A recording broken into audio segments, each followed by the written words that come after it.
ብፁዕ ወቅዱስ አባታችን አቡነ ማትያስ ቀዳማዊ ፓትርያርክ ርዕሰ ሊቃነ ጳጳሳት ዘኢትዮጵያ ሊቀ ጳጳስ ዘአክሱም ወዕጨጌ ዘመንበረ ተክለ ሃይማኖት፣ ብፁዕ ጠቅላይ ሥራ አስኪያጅ አቡነ ሳዊሮስ ሊቀ ጳጳስ፣ ብፁዕ ዋና ጸሐፊ አቡነ ዲዮስቆሮስ ሊቀ ጳጳስ፣ ብፁዓን አበው ሊቃነ ጳጳሳት፣ የጠቅላይ ቤተ ክህነት የየመምሪያው ኃላፊዎች፣ የዚህ ታላቅ ጉባኤ ተሳታፊዎች፣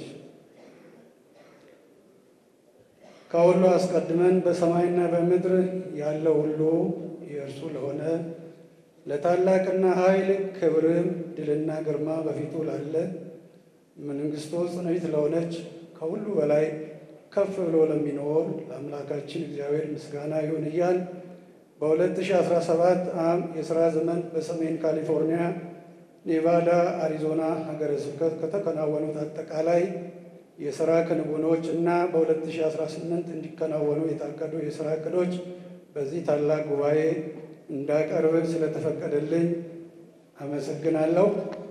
እንግዲህ ባጭሩ ሰዓታችን ከሰዓት በኋላ ስለነበረ በድንገት ስለተጠራን እኔም ሰዓቱ እንደሄደ ስለማውቅ አጠር ያሉትን ነገሮች ብቻ ለመግለጽ ነው የምሞክረው።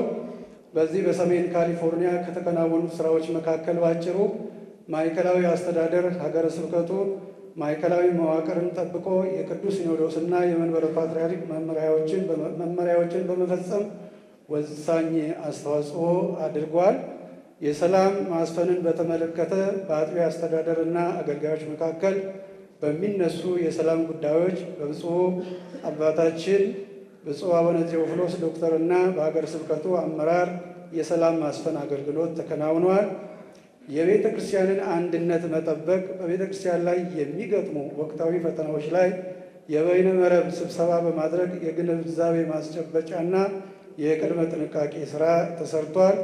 የመንፈሳዊ አገልግሎት ማጠናከርን በተመለከተ በሰሜን ካሊፎርኒያ በወተ ሰማይ መጥምቀ መለኮት ቅዱስ ዮሐንስ በቅድስት አርሴማ ገዳም አንድነት ገዳም የአዲሳትና የብሉያት ትርጓሜ ትምህርት እየተሰጠ ይገኛል። በተጨማሪም በአሁኑ ሰዓት የቅኔ፣ የአቋቋም፣ የቅዳሴ እንዲሁም በኦንላይን ላይ ደግሞ የቴዎሎጂ ትምህርት እየተሰጠ ይገኛል።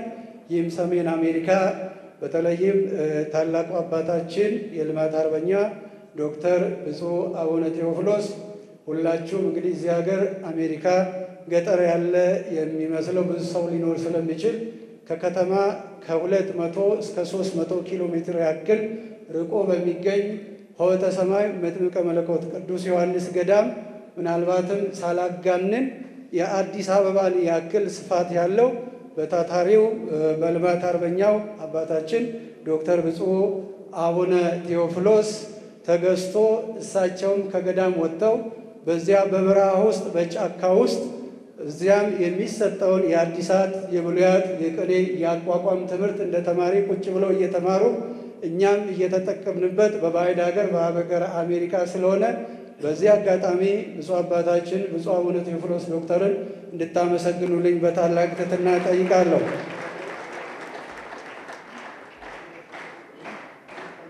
እንግዲህ ትላንት እንደተባለው ካጨበጨባችሁ በደንብ ነው ወይ መተው ነው? ሌላው ለ43 ደቀ መዛሙርት የዲቁና ክህነትና ለ2 ዲያቆናት የቅስና ክህነትን ሰጥተዋል። የገዳም አገልግሎት ልማት በወተ ሰማይ ገዳም የከብት እርባታ፣ የንብ እርባታ፣ የወይን እርሻ፣ የጸበልተኛ ማረፊያና የሁለገብ አዳራሽ ግንባታ ተከናውኗል። ያልተፈቀዱ ማህበራት መካከል ፈቃድ የሌላቸው ማህበራት በሚያደርጉት እንቅስቃሴ ችግር እንዳይከሰት መግለጫ፣ ማሳሰቢያ፣ መመሪያዎችን በማውጣት የመከላከል ስራ ተሰርቷል። የአብያተ ክርስቲያናትን አንድነት መጠበቅ ምዕመናን የሚከፋፍሉና ሲኖዶሳዊ ሕግን ያልተከተሉ አካላት እንቅስቃሴ በጥንቃቄ ተከታትሎ ቅዱስ ሲኖዶስ ዓለም አቀፋዊ ማሳሰቢያ እንዲያወጣም ተጠይቋል።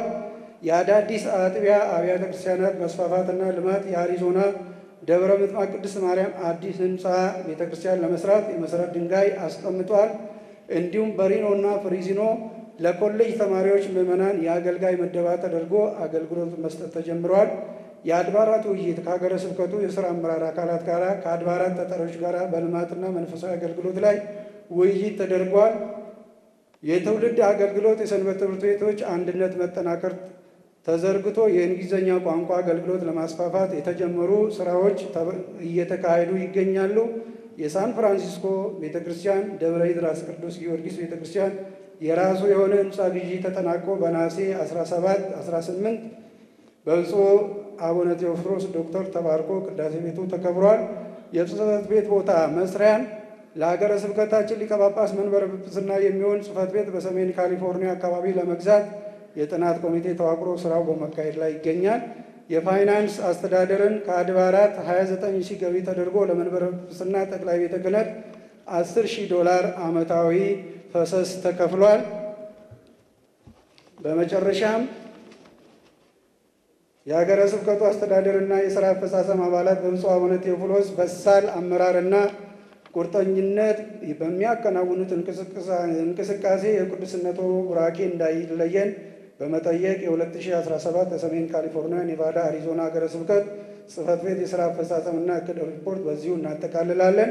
ይህንኑ ለባንክ ያስገባንበትን ብፁዕ አባታችን ዶክተር አቡነ ቴዎፍሎስ ለቅዱስነታቸው እንዲያስረክቡልኝ በታላቅ ትሕትና እጠይቃለሁ። አመሰግናለሁ።